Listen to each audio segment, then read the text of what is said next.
ఈ కాంగ్రెస్ గవర్నమెంట్లో మార్పు ఎట్లుంది తెలుసా? ఎంత అద్భుతమైనటువంటి మార్పు ఉందంటే, యూరియా బత్తాల కోసం అప్పుడు కేసీఆర్ ముఖ్యమంత్రి ఉన్నప్పుడు యూరియా బత్తాలు గ్రోమర్ సెంటర్ ఓడితోనే దొరుకుతుండే. ఇలా యూరియా బత్తాల కోసం యాప్లలో చూసుకోవాలి, ఫోన్లో యాప్. ఆ యూరియా బత్తాలు కూడా దొరకాయి, లైన్లో చెప్పులు పెట్టాలి కాంగ్రెస్ గవర్నమెంట్లో. ఈ మార్పు వచ్చింది.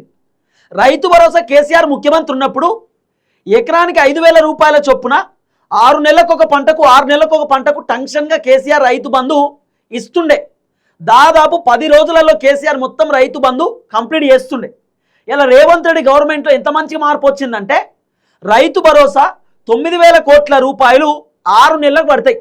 అంటే 6 నెలల్లో జనవరిలో స్టార్ట్ చేస్తే జనవరి, ఫిబ్రవరి, మార్చి, ఏప్రిల్, మే, జూన్, జూలై దాకా పోతుంది రైతు భరోసా. ఇది రేవంత్ రెడ్డి కథ. పోయినసారేమో పోయిన మంతు 1 ఎకరానికి రైతు భరోసా ఇచ్చిండు. నిన్న భారీ బహిరంగ సభ పెట్టి నిన్న మరో ఎకరానికి రైతు భరోసా ఇచ్చిండు. ఈయనేదో మొత్తం రైతు భరోసా ఇచ్చేసినట్టు, 100 ఎకరాలు ఉంటే 100 ఎకరాలకు రైతు భరోసా ఇస్తున్నట్టు మళ్ళీ డైలాగులు కొట్టేటటువంటి కార్యక్రమం చేస్తున్నాడు. అంటే ఓవరాల్గా చూసుకుంటే రేవంత్ రెడ్డి ప్రభుత్వంలో అద్భుతమైనటువంటి మార్పు వచ్చిందని చెప్పి జనాలు చెప్తున్నటువంటి మాట. తర్వాత రేవంత్ అన్న నిన్న సభలో ఏం చెప్పిండు? 70,000 ఉద్యోగాలు మేమే ఇచ్చినామని చెప్పి రేవంత్ అన్న చెప్పినటువంటి మాట. అందుకే జనాలు చెప్తున్నారు రేవంత్ రెడ్డి పోవాలని చెప్పి, కేసీఆర్ రావాలని. రేవంత్ రెడ్డి ప్రభుత్వం వచ్చిన తర్వాత కేవలం 19,000 జాబ్ నోటిఫికేషన్లు మాత్రమే ఇచ్చినట. మిగిలినటువంటి జాబ్ నోటిఫికేషన్లు అన్నీ కూడా కేసీఆర్ ప్రభుత్వంలో ఇచ్చినటువంటి నోటిఫికేషన్లకు రేవంత్ రెడ్డి ప్రభుత్వం ఎగ్జామ్స్ పెట్టి నియామక పత్రాలు ఇచ్చిరు అనేది వినబడుతున్నటువంటి వ్యవహారం. కాబట్టి రేవంత్ రెడ్డి అధికారంలోకి వచ్చిన దగ్గర నుండి ఇప్పటిదాకా మొత్తం అబద్ధాలే, ఒక్కటి నిజం చెప్పింది లేదు. రేవంత్ అన్న ముఖ్యమంత్రి కాకుండా ముందు చెప్పినటువంటి మాట ఏంది?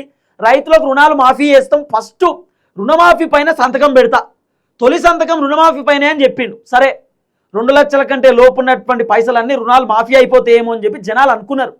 ఆఖరికి రేవంత్ అన్న ఒక 80% రుణాలు మాఫీ చేసి ఇంకా 20% గట్లనే ఉన్నాయి, అవి కూడా అయిపోయినాయి అని చెప్పి ఇప్పుడు అబద్ధం చెప్తున్నాడు.